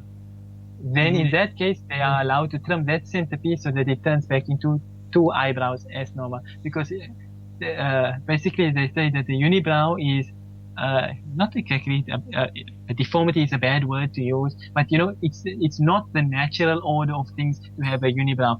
Normal is that the person has two eyebrows, but now when it becomes one eyebrow, then it's a different story. So therefore the ulama mentioned that it's permissible for that purpose. And other reasons, you can see the fatwa there on my blog on eyebrows. So for that, so yeah, even a man, if he's got a unibrow, he should try and avoid plucking his eyebrow, man. It's just yes, there may be some permissibility behind it, but it becomes too, there's too many girly boys around today that they want to use cream and they want to use all these have man bags, women pink shoes, handbags, pink shoes and pink shirts, and they want to have earrings and bracelets and necklaces, and there's so many. They basically just want to be women called men, So there's too much girly things involved, and Sheikh Hussein Yi, somebody asked him, I remember, somebody asked him, is it permissible for a man to wear earrings? And he was speaking there that earrings are for women, and so if a man who wears earrings, then he is a woman, and if he wears one earring, then he's half woman. You know, he was making it in a joking way, but I agree with him that all these things belong to women. These are not adornments for men that Allah has made, and likewise all this plucking of the eyebrows and all these other things, it's not meant for men to be doing. So try as far as possible to avoid all those sort of things. Okay, what about a man shaving his chest? When it comes to shaving all the other hair, chest hair, okay, there's a lot of difference of opinion on the various hairs. For instance, there's the hair on the nape or the back of the neck, where it was actually the custom of the mushrikeen to shave the back of their neck. So therefore, Imam Ahmad rahimahullah, he said that it is not permissible for a man to shave the back of his neck because it is the tashabbuh of the imitation of the mushrikeen. And so then there's the shaving of the arms and shaving of the leg. You know, really a man who shaved his arms, his legs, and his chest, and shave his beard and things. What type of? He's not a man anymore. He's become a woman. In any case, the shaving of the chest, some ulama have given permissibility, but they say it is contrary to manhood to be doing it. So yeah, like I say, men should stay far away from shaving of their chest. If there is some reason behind it, sometimes the person gets cut and then the hair gets in the way of the wound. Obviously, anyone who's had a wound knows that the hair, when it comes inside the wound, it's problem. That's why when you go into surgery, they first shave the hair away. And then if it's for a reason like that, definitely no problem, no question about its permissibility. But just for a man to just decide to go and wax his chest because you want to be smooth like a baby and things like that, no. Then you've got some problem with your manhood. You need to have yourself such a scene to man. So, Wallahu a'lam, but a man should avoid all those sort of things. Okay, moving on to the next question regarding dirty clothes and prayer. If one is unable to change their dirty clothes, say it and in brackets it says, say it has dust on it and dirt due to some work, will their prayer be valid? Please bear in mind they are unable to change their clothes. You see, there's dirt in the English sense of the word, and then there's dirt, impurities in the Shari'i, the Islamic sense. Dust and whatever dirt is referred to here, this is not dirty in the Islamic sense. Dirt in the Islamic sense is urine, feces, blood, alcohol. These sort of things are what is termed as dirt. For instance, if you've got mucus on your clothing, that is not in English terms, it's dirt. And yes, if a man's walking around with a big mucus stain all over the front of his shirt, it's definitely going to look dirty, and people will say, you disgusting creature, change your clothing. But from an Islamic perspective, mucus is not impure. So therefore, if you've got mucus on your clothing, your salah is 100% valid. So dust and this dirt that is on your clothing, your salah is 100% valid with it on. There's not even a question of you needing to even change your clothing just because it's dusty or there's some muddy stain on it. Obviously, salah is something respectable, so you should look respectable and things in your salah as far as possible. But as you say here, you don't have the ability to change your clothing, and if you have no water to clean it any better, then you perform your salah in that manner, and no doubt about the permissibility of your salah in that state. Okay. What if a person did have najis on their clothing, so they did have blood or urine or however it got there, and they couldn't change their clothes? In that instance, what would they do? and they can't wash it off. No, Yeah. it don't take this an ocean of water to wash out a little bit of urine or blood or whatever the case may be. That's true. Say they don't have access to water for whatever reason. They're out in... Okay, let's say a man is being kept up, locked up in a jail by a madman, and this madman gives him a pool of urine and dips him inside there every day, and he pulls him out. So now it's now Fajr time, and the sun is almost risen, and now he's just been dipped in a pool of urine. So now obviously he's soaked head to toe in it. Now obviously he's in jail. He don't have other clothing. He don't have water. He don't have anything of the sort. Now on a point like this, the ulama differ with regards to this. This gives you an idea of how important salah is. That the ulama have discussed this issue. His salah don't fall off him. You can't say, no, I just went for a swim now in a urine tank, so therefore I can't perform salah. No such thing. Salah is still fard upon you. You must still perform your salah. The ulama now only differ as to how you will perform your salah. Some ulama say you will perform your salah in those najis clothing that you are wearing. With the urine on and everything, you will perform salah in that manner. Other ulama say, okay, it won't quite be the same because now your hair and everything, you've been dipped inside it. But suppose they dip your clothing alone in it and they give that clothing to you. Now you have the choice of performing salah with clothing which are soaked in urine, or the other alternative which other ulama mentioned, they say you perform salah without clothing on. Assuming your body obviously is now free from urine because you haven't been dipped into the urine tank. So then of course there's a different method of how you perform your salah. You don't stand and perform salah if you don't have clothing. You sit and you perform salah. And this is also the case if you don't have clothing whatsoever. You were maybe bathing somewhere and somebody came and stole your clothing, and now you in your birthday suit over there, and you've got no way of covering yourself, and the time of salah enters.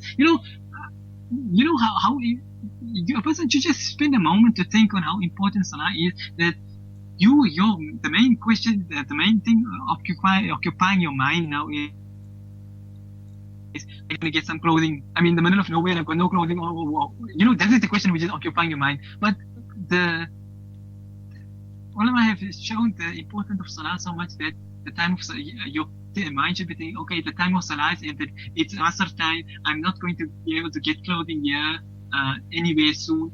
Who knows where the next town is? I've got to walk 45 miles because I was dumped out here in the desert. So if by the time I reach the nearest town, it's going to be Isha time already. So in this case, now you perform your salah without clothing on. So, you must understand that salah is still fard upon you. You don't even have clothing on or anything, but still salah is there. It don't fall away for such as you would think, a massive major thing like that. So, and then coming back to this dirty clothing issue, then the ulama differ. Some say you perform your salah in that soiled clothing. Others say you perform salah without this dirty clothing on, and so then you will perform salah obviously not wearing clothing, and you would be sitting, you won't stand, and your posture and things would be different to cover your aura more. Similar to a woman's salah is more covering for a woman. So therefore, likewise, the man won't make salah like a woman, but he will perform salah in a way that is more covering for him in that state. Like I say, the ulama differ. Some say with the clothing, some say without the clothing. So, and this opinion, both opinions exist within the Hanafi madhab for that matter. So, if it ever comes to that, and I actually don't know one single person who's found himself in such a state that that he had to choose now, do I perform salah with the clothing on or without the clothing on? It's a bit it's a hypothetical situation that will rarely ever occur. So you've got clothing on and everything, perform just your salah, man. Yeah. Okay. So anyway, follow up on that. This dust and dirt and things that's not considered impure in the Sharia, and so therefore your salah and things is all valid. Allahu a'lam. Okay, a follow up on say a person was to perform salah in that state, would he have to make it up afterwards? That again is another thing of a difference of opinion, but the fatwa is okay. I shouldn't say the fatwa, but the ulama, they say that no, he do not have to re-perform his salah. Okay, if again it all it depends. Suppose he perform his salah and then suddenly let's say your family members are out looking for you, and here they find you laying in this without clothing on, and you had just performed now your salah without clothing, or you performed your salah in this urine soaked clothing, and I'll say, oh yeah, I've got some clothing for you, put it on, and the time of salah is still there. Then in that case you re-perform your salah. But now the time of salah has ended and it has exited and it's now the next day or whatever the case may be. Now in this case, some ulama would say ihtiyatan, that it is better, safer opinion that you re-perform your salah, and obviously we know it would be the safer, but the others say no, your salah was valid in that manner, and so there is no need for you to re-perform your salah. Wallahu a'lam. Jazakallah khair. Another question. The ruling on making up prayers. So an individual has not prayed for years, I don't know, let's just say 20 years, for example, and now the individual's in his 50s or 40s, whatever, making up those past prayers. What's the ruling on that? Yeah, this question was actually asked last week. Qadai Umri, making up of missed salah of whether it's 1 day, 2 days, 5 days, 10 days, a year, 10 years, 40 years, 50 years, 90 years also, whatever the case may be. A man will be, a man, woman, whatever the case may be, you will be required to re-perform that salah as far as possible. What you have to, let's say a man for 60 years of his life he never performed salah. Now he's old and he's unable to, he don't have, maybe for instance he's diagnosed with cancer and the doctor's telling him you've only got 6 months left to live. So now he starts performing qada from the beginning. Let's say from the day he became baligh, he never performed salah again. So now he starts his salah from then, every salah. Yeah, whatever is left over by the time he dies, that fidya will be paid for. But while he's alive, he will not be able to pay fidya because he's able to perform the salah. So whatever amount of time, 20 years, whatever the case may be, he will have to start performing the qada salah of all those that he had missed, which is the Fajr, Dhuhr, Asr, Maghrib, Isha, and the Witr as well, according to the Hanafi madhab, since Witr is wajib. So yeah, that you have to perform those 6 for every single day that he had missed since the day he became baligh till or rather since the day he first missed the salah right until where he is now. Every single last salah that he missed, he would have to repeat. Wallahu a'lam. Okay, I got a marriage-related question. Is it allowed to hit a wife in self-defense if she becomes very aggressive and violent? Is it allowed to hit a wife in self-defense? Okay, it's a question here, is the wife beating the husband up? Because it's just self-defense. In self-defense, I'm guessing he's defending himself against an aggressive and violent wife. So I'm guessing she's the aggressor, yeah. Okay, so very violent wives. Okay, it's not exactly something rare. I actually was present when some ulama said that they get more questions nowadays from husbands complaining of their wives abusing them, beating them up, compared to the old days where you would think the question used to come in of women saying their husbands beat them up. I don't know what's changed nowadays, but the women seem to be beating the men up. So again, I mentioned the usul earlier, al-darura yataqaddaru biqadri darura, that you repair that the need will be used, but the amount of force required to stop it, that is what will be you will be permitted. So let's say you are a big guy, you look like Hulk and whatever and whatnot, and you put a small girl who's your wife here, and she's slapping you around left, right, and center. Obviously, you're not feeling anything because you built like a tank and a lumpy mattress and all that sort of things. So she's slapping you around. Obviously, if you must now hit one shot back, you break it into a pile of bones there. So that definitely there's no permissibility whatsoever for that. And if you were to just, in fact, you should just, such a person, if you allow the mattress, you should just walk out.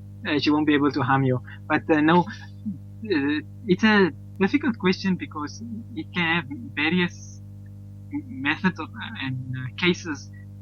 It's not a blanket thing, because if I say yes, some people will say, hey, you see, my wife was aggressive. How was she aggressive? She was shouting in. So therefore the man starts, hey, I'm defending myself, and it's a black and blue. So I don't want that to be misunderstood, and people think, oh, okay, he gave fatwa, he say, yes, you can beat your wife up and all that sort of thing. So depending on the case, the darura will be according to the amount of the need which is required. So in fact, the ulama mentioned it even regarding killing someone. You kill a person according to the amount of force required. You don't take, it's like they say, you take a sledgehammer to kill an ant. You know, you can take your small finger and you touch an ant and it dies. Why do you need to take a sledgehammer now and smash the ant with a sledgehammer? So according to the amount of force that is required, whether it's just to you tap with a miswak, perhaps, especially you build like a lumpy mattress, one shot with the miswak, you may break your head open or something. So according to the amount of force required, you can pick her up, put her down on the bed or whatever the case may be, and that would be it, over and done with.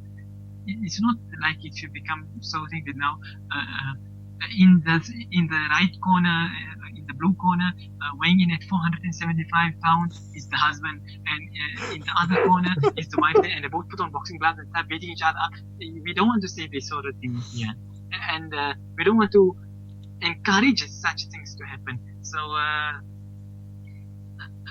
basically, like in short, the amount of force that is required to repel, that is all that is permitted, but not for you now. Okay, she smacked you twice, so now you jump into self-defense mode and you smack her around. You smack me, I'll show you what it is to be smacked. You smack her.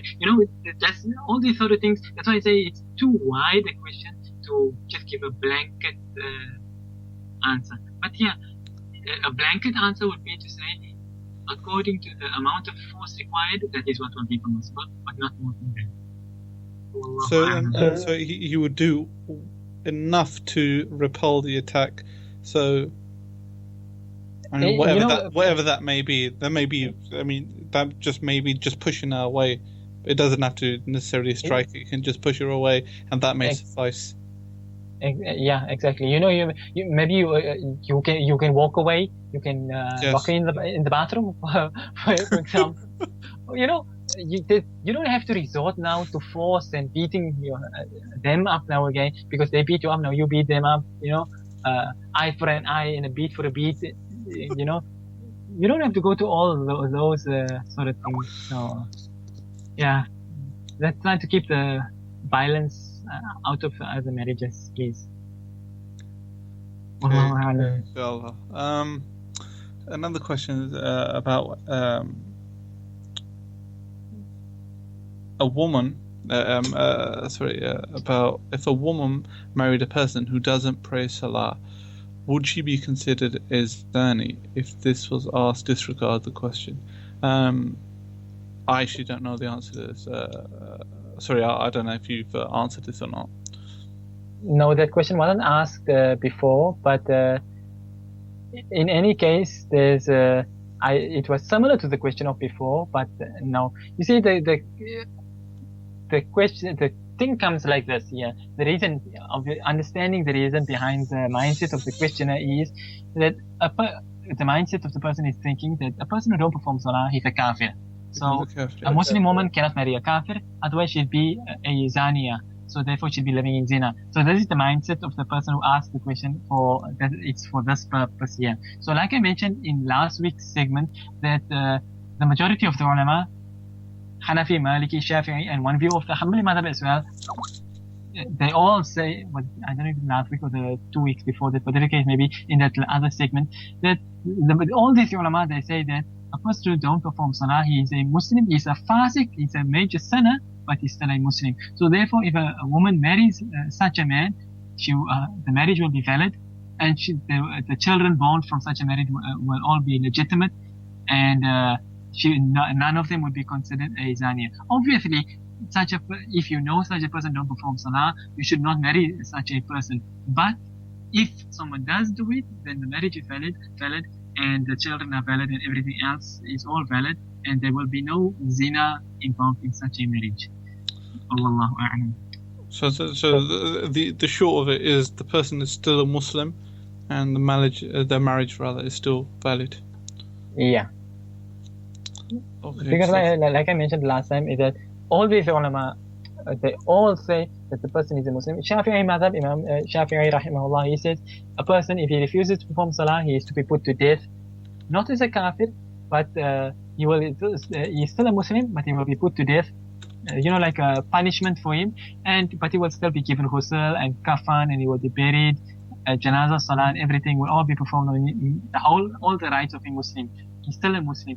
That is, like you commit zina, you get stoned to death. It's a Shari'i punishment. So Imam Shafi'i rahimahullah, he says from that perspective, the person needs to be killed, but he's not a kafir. So yeah, according to the majority of the ulama, a person don't perform salah as long as they don't reject salah. If a person don't perform it out of laziness or out of evilness, whatever the case may be, but he knows that salah is fard and everything, and he admits to all of that, but he don't perform it, or whatever thing is keeping him back, then in that case he's a fasik, he's an evil person, and whatnot. A good person should not marry someone like that. But if the marriage did take place, marriage will be valid, and everything else that goes with the marriage will all be valid. Wallahu a'lam. Jazakallah khair, Mufti Sab. Thank you for your time again. I think that's all we have time for. Again, thank you for your time, taking time out to answer people's questions. I actually thoroughly enjoy this, and I probably benefit more than others in asking you these questions. I really enjoy this. Alhamdulillah. Thank you. If you can end with the dua, please. Okay, Jazakallah khair for you, and obviously for Sajid always for making time to come here and be the silent spectator in order to have this stream to the radio and things. So where would I be without all you guys? So yeah, in any case, so if that is where we will be ending, then Fais, I've been making the dua last time you were here, and I made the dua last time when Yasser was here, so I'm giving you a chance this week. Come now, make the dua. No. It would be rude of me to make dua. Go on. No. Fais, one thing, I give you another thing here. There was an alim and his student, and the alim told the student, you stand in front for salah. So the student said, no. So eventually the alim went in front and he performed the salah. After the salah, he had a class with the student, and he told the student that a command takes precedence over fadila, as you can say, virtue. So you may feel that because I am the teacher, I'm talking now that the alim, what he was telling the student, that you may feel that because I'm the teacher that I'm supposed to stand in front.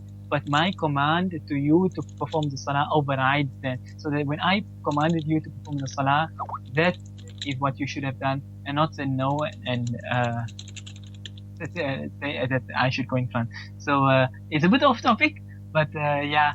Anyhow, please. Okay. Sorry to cut you off, but we actually have one last question from a live caller. Is it okay to take it? No problem. Let's take it. Okay, inshallah. Hold on. Let me alert him. It's going to be first caller so far. Assalamu alaikum. Walaikum assalam. State your name. How's it going, guy? Yasser. Are you the last week's host? Yes, I am. you were dropped for this week. I was busy. Couldn't make it anyways. Alright, I got a quick question. I was discussing with some brothers today about since we live in the lands of the Kafir, Dar al-Harb, can we like walk tall? Show that we're strong. You know what I mean, right? As Walk opposed tall. to As opposed to, yes.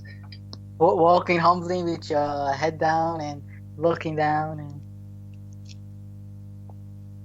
so like how we're supposed to conduct ourselves in that manner. you mean walk, like, say, for example, walking with like, I don't know, sticking your chest out as such, meaning head up. Not chest out, but like head up, yeah, and straight back, I guess. With a bit of a swagger. Straight Showing that back you're with strong, your you're chest out. not weak. Okay, so basically you were swaggering a bit over there, showing your stuff, all that sort of things. Not exactly like that. Not showing off. Just walking straight and so you don't look weak. I think I think the question here would be, firstly, how should a Muslim conduct himself regularly? And how should a Muslim walk? Is it a specific manner? And then I think the question would make sense in that, okay, if this is how a Muslim should walk, can a Muslim walk like that? Definitely. It's actually a very good question of Yasser.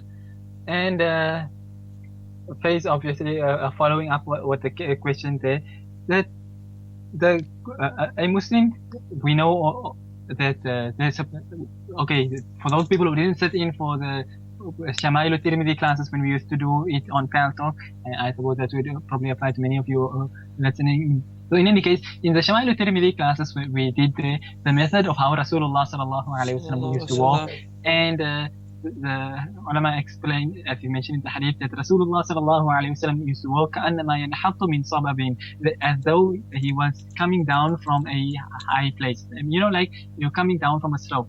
Now, if you picture in your mind a person coming down from a slope, your head is not up, your chest is not out, but you are, as you can say, your gaze is downwards, and you're not crouched, but there's a bit of an arch in your back. If you can see it in your mind, if you think that you are coming down from a hill, how you're looking down, so your shoulders raises a bit. You can see it in your mind, can't you, Fais? You can understand. Yes, I can. Yes, I get what you're saying. So this is how Rasulullah sallallahu alaihi wasallam used to walk. So obviously, a person don't have to ask twice as to how a person should walk when we know that how Rasulullah sallallahu alaihi wasallam used to walk. And so every, as you can say, on a general note, every Muslim should strive, which is how the Sahaba radiallahu anhu and all the Salaf and all the pious people, they used to try their best to try and walk and try one little thing extra to be like Rasulullah sallallahu alaihi wasallam. Today people want to come talk and say Sunanu Zawaid. It's from the Sunanu Zawaid, meaning they say it just happened to be one of those things. So they try, it's almost as though they try to negate it as having any importance. It's just by the way, it's not something important. But if a person, as they say in Urdu, the Ashiki Rasul, the people who have love for Rasulullah sallallahu alaihi wasallam, as we know, the Sahaba radiallahu anhum and the saints and all the pious people, the Sahaba radiallahu anhum, everyone, they all tried that one little thing extra to resemble Rasulullah sallallahu alaihi wasallam. They tried to read Quran like Rasulullah sallallahu alaihi wasallam. They dressed like Rasulullah sallallahu alaihi wasallam. In fact, a hadith which pops to mind right now, a hadith of Hazrat Abdullah ibn Umar radiallahu anhu, where somebody asked him, "Ma hadhihi al-izra?" This hadith is from Abu Dawud, if I'm not mistaken. That what is this method of you? Izra is a method of tying your izar, your lower garment. How we would tie it is that the back of the izar used to be higher and the front of the izar used to be lower. Basically, if you can picture in your mind, a person with a big belly, and so the front of the pants is beneath his belly, and the back is high up. You can see the sort of picture in your mind. So in that sort of thing is how the izar, it was slanted. So they asked him that, what is this method of you wearing your izar like this? So he said that this is how Rasulullah sallallahu alaihi wasallam used to wear his izar, so therefore I wear mine like this. Another sahabi, he only used to wear hairless sandals. So they asked him about it, and he said, because Rasulullah sallallahu alaihi wasallam only used to wear these ones, therefore I only wear these sandals. You know, now a person would think, not once did Rasulullah sallallahu alaihi wasallam ever command anyone to wear this particular sandals. You know, it's not even a matter of wearing sandals, but wearing this particular type of sandals. There were many sandals, but Rasulullah sallallahu alaihi wasallam had this sandal. So for that, as you can say, a small reason the Sahaba radiallahu anhu went out of their way that in his life he never wore anything else besides that same type of sandal, because Rasulullah sallallahu alaihi wasallam wore that kind of sandal. But today people discard everything. Right? You know, it's like, why must you wear Islamic dress? Why must you wear the turban? Why must you wear the topi? Why must you keep the beard? Why must you do this? Why must you do that? They use this term with evil term. It's only sunnah. You know, it's only sunnah. This is a very common term today, that it's only sunnah. For the Sahaba radiallahu anhu, like I was speaking to someone else, I said, you never find one instance in the life of the Sahaba radiallahu anhu where they ask, is this farad or is this sunnah? Never. It never existed. When Rasulullah sallallahu alaihi wasallam said something, and today it's termed as being something mustahab, not even sunnah, but mustahab, then the Sahaba radiallahu anhu would do it as though it was farad. And that is what distinguishes people today from the Sahaba radiallahu anhu, because it was never a matter of must I do it? Do I have to do it? You know, can I not get out of it? They did it because they loved Rasulullah sallallahu alaihi wasallam, they loved Islam, and they wanted to follow Rasulullah sallallahu alaihi wasallam. So therefore they did everything. So obviously, the way a Muslim should walk, you should try to emulate Rasulullah sallallahu alaihi wasallam. But in any case, Allah mentions in the Quran, وَلَا تَمْشِي فِي الْأَرْضِ مَرَحًا, and do not walk arrogant and proudly in the earth. So we know from the Quran that the person should not walk proudly and boastfully and all that sort of things. And obviously we know those swaggering and things like that. Additional thing, I think maybe I have an article on my blog, maybe I don't have it, but if you Google it, Abu Dujana, the red-banded warrior, if you search with that term, you'll find the article, whether it's from Sahaba.net or whatever website, but you connect, or even from Ummah forum itself, you'll probably find the article, Abu Dujana, the red-banded warrior. You'll find there about Hazrat Abu Dujana radiallahu anhu in the one battle where, as you can say, he was strutting in front of the kuffar. So then Rasulullah sallallahu alaihi wasallam said that if this was not jihad, then Allah would have struck him down. Because so you see that if it's not, there are certain cases where the ruling changes. Here in jihad, you are supposed to be powerful, you're supposed to be strong, you're supposed to, you know. So when you strut, you push your chest down and think that you show off your muscles and you know all that sort of things. It intimidates them. So for that reason, therefore, it's permissible. But that's why Rasulullah sallallahu alaihi wasallam mentioned that if it wasn't a case of jihad, then this would definitely not have been permissible. Allah would have struck him down for such a thing. But for jihad, 100% permissible. Now, likewise, when it comes to standing tall, if you look in Hajj, when a person is performing tawaf, you have the normal tawaf, and then you have something which is known as ramal.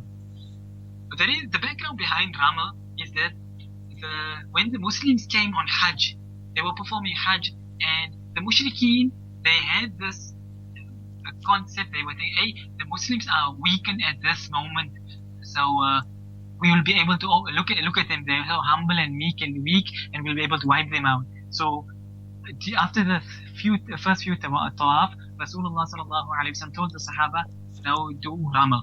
For those who don't know ramal is where, as you can say, you head up, back straight, not quite chest out, but let's say, just put it in these terms, chest out, and you strut, for lack of a better word. You walk strongly, fast around the Kaaba and perform tawaf in that manner. So why Rasulullah sallallahu alaihi wasallam told the Sahaba radiallahu anhum to do this is so that the mushrikeen can see the power of the Muslims. So you know that they do not think, oh, okay, it's an easy target. We'll be able to walk them. They walk in the park. We'll just walk steamroll right over them. So when it comes now in the world that we live in today, especially in the Western countries and all these other places where skinheads attack people simply for being Muslim and kick them to death in the street and all this. Not only skinheads, but you get all these other weirdos. But you normally find it the skinheads who kick because he's a packy, to kick him dead there, you know, and all these sort of things. So in climates such as that, for a Muslim to walk, as you can say, strongly, head up, back straight, and things like that. For, you know, if you're walking amongst Muslims, you walk humbly and things. Again, like I said, you try and emulate Rasulullah sallallahu alaihi wasallam. If you're amongst normal kuffar that you are giving da'wah to, who are not at war with the Muslims, who are not going to take you as a target to beat you up and things like that, then also you should walk with, like how Rasulullah sallallahu alaihi wasallam walked. You shouldn't struck there either. But where it comes like this here today, where a person look at you and you find many an old Pakistani man walking home, and suddenly 3 skinheads attack him and they kick him there, and then he dies of his injuries. Why? Because they see him as an easy target, because he's humble, bichara, poor man coming home with a loaf of bread, and then he makes an easy target for them, so they kill him. So for cases like this, in order to deter such things, these type of attacks and things like that, it's will be permissible for a Muslim. In fact, sometimes it becomes your duty to show that the Muslims are strong, so that they do not take advantage of the Muslims. An example to give for you is that many times, you know, sometimes you out of your own side, you don't want to take, as you can say, revenge for your own self. But there are times when it's not for your sake that you take revenge, but it's for the sake of Islam that you should reply. Many people, someone swear them that you are a ragged, or you know, I don't want to use other terms that they use, but you can understand many of these things. Or they term women as ninjas and all these things like that. And you think, okay, he's insulting me, so I'm not interested in beating him up or whatever, so I forgive him. But you forgiving him at times can have negative consequences. Sometimes it may have a positive consequence, but many times they have negative consequences, because, you know, you find these people afterwards, they talk in a loud manner. You see how scared that guy was. We called him a ragged and whatnot, and he just ran away after hearing it. So then they take advantage, and then they pick on other Muslims, and you know, so they get the himmat, the courage, the audacity to attack and harass other Muslims. Whereas one person say someone tried and you know, like they take advantage of him. So as Malcolm X said, obey the law, be kind and everything. But if someone lays a hand on you, you send him to the cemetery. So he kind of sent him to the cemetery without actually sending him to the cemetery. He actually only sent him to hospital. But he said it wasn't for my sake. It was for the sake of other Muslims to come afterwards. So this person, he set an example with this person to know, let it be known that Muslims are not an easy target for you to harass and just attack willy-nilly. So yeah, when it comes for certain reasons like this, you know, you're walking in a, as you can say, in a tough neighborhood, where in the hood, and everyone's there walking around, he's packing his gun and all that sort of things there. And now if you're going to walk like a humble thing, they're going to say, let's go over there and rob him and things like that. So for that reason, you walk strong, you walk like you, whatever the case may be. Then in that case, also there's permissibility, because it's for a specific reason. But when it's outside of all these exception to the rules, like I just mentioned now, these particular cases, then when it's in a general view, normal walking, there's nobody around, or there's Muslims around, or there's ordinary kuffar around who are not fighting Muslims or hostile towards Muslims and things, then you walk in a normal manner, not arrogantly, not strutting, not boastfully. You try and emulate Rasulullah sallallahu alaihi wasallam. So, That's what I meant. Allah That's what I would do. Like, let's say from a bad neighborhood, or there's a group of guys up ahead. I'll walk in that man Rummel. But can you repeat how Rasulullah sallallahu alaihi wasallam walked? The Rasulullah sallallahu alaihi wasallam used to walk, as according to the narrations which is mentioned in Ash-Shamail al-Tirmidhi. Rasulullah sallallahu alaihi wasallam used to walk, and it used to look as though he was coming down from a high place, meaning from, as you can say, from a hill. And Rasulullah sallallahu alaihi wasallam would lift his legs with vigor. How not dragging your feet on the ground or kicking your feet up like a clown or anything like that, but lifting your legs with vigor as you walk. And Rasulullah sallallahu alaihi wasallam, the Sahaba mentioned also, which is natural, like I mentioned, that when you're coming down from a high place, your eyes are on your feet, so there's a slight arch in your upper back, because you're looking now where you are walking, you're coming on a downhill. So that is how Rasulullah sallallahu alaihi wasallam would walk, with not crouched or hunchback, like which I did explain when I gave the Shamail al-Tirmidhi lesson, not a hunchback type, but with a slight incline, and I mean very slight incline, slightly forward in that manner.